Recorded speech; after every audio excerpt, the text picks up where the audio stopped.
ಆ MLA ದಾಖಲೆ ತಂದ್ಕೊಡಿ ಅಂತ.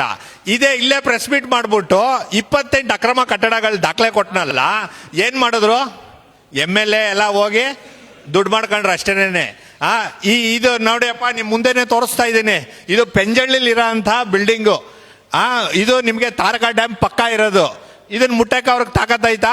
ನಿಮ್ MLAಗಾಗ್ಲಿ, ತಹಸೀಲ್ದಾರ್ಗಾಗ್ಲಿ, DC-ಗಾಗ್ಲಿ ಇಲ್ಲಿ ಈ ಬಿಲ್ಡಿಂಗ್ಗೆ ಟಚ್ ಮಾಡಕ್ಕೆ ಆಯ್ತದ ಅವ್ರ ಕೈಲಿ? ಇದು ಜಮೀರ್ ಅಹಮದ್ ಅವರ PA ಮತ್ತೆ ಅವ್ರ ಡ್ರೈವರ್ ಸೇರಿದಂತಹ ಬಿಲ್ಡಿಂಗು. ಇದನ್ನ ಟಚ್ ಮಾಡ್ಲಿ?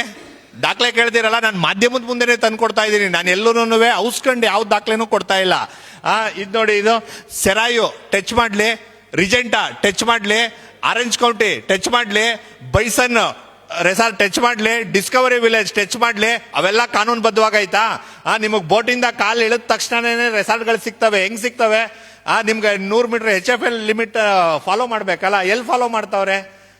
ಸೊ ಅಲ್ಲಿರೋ ಶಾಸಕನಿಗೂ ಚೆನ್ನಾಗಿ ಗೊತ್ತು, ಅಲ್ಲಿರೋ ಡಿಸ್ಟ್ರಿಕ್ಟ್ ಮಿನಿಸ್ಟರ್ಗೂ ಚೆನ್ನಾಗಿ ಗೊತ್ತಿದ್ದು ಈ ತರ ನಾಟಕ ಆಡ್ತಿರೋದು, ಮೊಸಳೆ ಕಣ್ಣೀರ್ ಹಾಕ್ತಿರೋದು. ಮತ್ತೆ ನಿನ್ನೆ ಯಾರೋ ಒಂದಷ್ಟು ಜನ ಅಮಾಯಕರುಗಳು ಪ್ರೊಟೆಸ್ಟ್ ಮಾಡವ್ರೆ ಸರ್. ಅವರೆಲ್ಲ ದಲಿತ ಸಂಘರ್ಷ ಸಮಿತಿ ಕಾರ್ಯಕರ್ತರು ಅಂತ ಅನ್ಕೊಂಡು, ಮತ್ತೆ ಆಟೋ ಡ್ರೈವರ್ಗಳು ಅನ್ಕೊಂಡು. ಸರ್, ಅವರೆಲ್ಲ ನಿಜವಾಗ್ಲೂ ಇನ್ನೋಸೆಂಟ್ಗಳು. ಅವರು ಯಾರ್ದೋ ಬಲವಂತಕ್ಕೋ ಒತ್ತಡಕ್ಕೋ ಹಣದಾಸೆಗೋ ಬಂದಿರ್ತಾರೆ. ಅವ್ರಿಗೆ ಮಾಲೀಕರಾಗ ಅಂತ ಇದನ್ನ ಬುದ್ಧಿವಾದನ ನಾವ್ ಹೇಳ್ಕೊಡ್ತಾ ಇದೀವಿ. ಅವರು ಗುಲಾಮ್ರಾಗಬಾರ್ದು ಸರ್. ಅವರು ಎಲ್ಲೋ ಅವ್ರ ಭೂಮಿನ ಕಳ್ಕೊಂಡು ರೆಸಾರ್ಟ್ ನಿರ್ಮಾಣ ಮಾಡ್ತಾನಂತೆ, ಅಲ್ಲಿ ಕೆಲ್ಸಕ್ಕೆ ಹೋಗೋಂತ ಜವಾಬ್ದಾರಿ ಆಗಬಾರ್ದು, ಅವ್ರ ಓನರ್ಗಳಾಗಬೇಕು. ಸೊ ಈ ದೃಷ್ಟಿಯಿಂದ ನಾವ್ ಹೇಳ್ತಿರೋದು. ಆಮೇಲೆ ಹೇಳ್ತಾನೆ, ಅದು ಯಾರೋ ನಿನ್ನೆ ಮಾತಾಡ್ತಾ 4 ವರ್ಷ ಹಳೆ ಕಟ್ಟಡ ಅಂತ ಅಂದ್ರು. 4 ಇಲ್ಲ ರೀ, ನಾವು 40 ವರ್ಷದ ಕಟ್ಟಡ ತೋರಿಸ್ತೀವಿ. ನಾವು 40 ವರ್ಷದ ಹಳೆ ಕಟ್ಟಡ ತೋರಿಸ್ತೀವಿ. ಸೊ ಅಲ್ಲಿ ಕಟ್ಟೋದಕ್ಕೆ ಸಾಧ್ಯನಾ? ಬ್ಯಾಕ್ ವಾಟರ್ಗಳಲ್ಲಿ ಕಟ್ಕೋಬೋದಾ? ಎಲ್ಲ ಸುಳ್ಳು. ಹೇಳ್ತೀನಿ ಸರ್. ನ್ಯಾಯಾಲಯಗಳಿಗೆ ಹೇಳ್ತೀನಿ, ಇದನ್ನು ಕೇಳ್ಕೊಂಡು ಕ್ಲಾರಿಟಿ ತಗೊಳ್ಳಿ. ನ್ಯಾಯಾಲಯಗಳಿಗೆ ಇದ್ರ ಬಗ್ಗೆ ತನಿಖೆ ಮಾಡೋದಕ್ಕೆ ಎಲ್ಲಾ ರೀತಿ ಪವರ್ ಐತೆ. ಯಾವಾಗ ಸರ್? ಇವ್ರು ಮಾಡಲ್ಲ ಅಂತ ಅಂದಾಗ. ಇವ್ರು ಮಾಡಲ್ಲ ಅಂತೇನು ಇನ್ನೂ ಹೇಳಿಲ್ವಲ್ಲ ನಮಗೆ. ಇನ್ನು ನಮ್ಮ ರಿಕ್ವಿಷನ್ಗಳೇನು ಡಿಸ್ಪೋಸೇ ಆಗಿಲ್ವಲ್ಲ. ನಮ್ಮ ಕಂಪ್ಲೇಂಟ್ಗಳನ್ನ ಇಟ್ಕೊಂಡು ಸುಮ್ಮನೆ ಕೂತ್ಕೊಂಡವ್ರಲ್ಲ. ನಾನು ಹಾಕಿದ್ರು ರಿಟ್ ಆಫ್ ಮ್ಯಾಂಡಮಸ್ ಹಾಕ್ಬೇಕಷ್ಟೇ, ಅದು ಬಿಟ್ರೆ ಇನ್ನೇನು ಹಾಕಕ್ಕಾಗೋದಿಲ್ಲ. ಕೇಳಿ ಪೂರ್ತಿ ಬರ್ತದೆ, ಪೂರ್ತಿ ಹೇಳ್ತೀನಿ ಕೇಳಿ. ಅಪ್ಪಿ ತಪ್ಪಿ ನಾನೇನಾದ್ರೂ ಈಗ ಕೇಸ್ ಹಾಕಿ ಯಾವುದೋ ಟೆಕ್ನಿಕಲ್ ಗ್ರೌಂಡ್ ಮೇಲೆ ವಜಾ ಆಗ್ಬಿಡ್ತು ಅಂತ ಅಂದ್ರೆ ಅವ್ರ ಬಾಯಿಗೆ ನಾವು ಲಡ್ಡು ತಿನ್ನಿಸ್ದಂಗೆ ಆಗೋಯ್ತದೆ.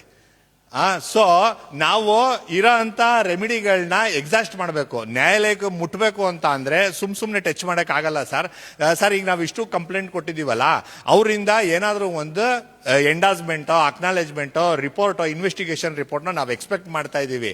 ಇದಾದ್ಮೇಲೆ ತಗೊಂಡೋಗ್ಬಿಟ್ಟು ಕೋರ್ಟಲ್ಲಿ ಕುಂಡಿಸ್ತೀನಿ ಇವ್ರನ್ನೇನು ಬಿಟ್ಬಿಡೋದಿಲ್ಲ. ಎಲ್ಲ ಮಾಡಿರೋದೆಲ್ಲ ಫೋರ್ಜರಿ. ಇರೋದೆಲ್ಲನೂ ನಿಮ್ಗೆ ನಾನು ಹೇಳ್ತಿರೋದು ಇರೋದೆಲ್ಲ ನಾವು ಪ್ರೈವೇಟ್ ಆಗಿ ಒಂದೊಂದು ರೆಸಾರ್ಟ್ಗಳನ್ನ ಟಚ್ ಮಾಡಕ್ ಆಗೋದಿಲ್ಲ ಸರ್. ಇವ್ರ ರಿಪೋರ್ಟ್ನ ನಾವು ವೇಟ್ ಮಾಡ್ತಾ ಇದೀವಿ. ನಾವು ರಿಸಲ್ಟ್ ಇಲ್ಲ ಹಂಗೆಲ್ಲ ಆದ್ರೆ ಸರ್ ಲಕ್ಷಾಂತರ ರೂಪಾಯಿ ಖರ್ಚು ಮಾಡ್ಕೊಂಡು ಒಂದು ವ್ಯಕ್ತಿ ಮೇಲೆ ನಾವು ಹೋಗಕ್ಕಾಗಲ್ಲ ಸರ್.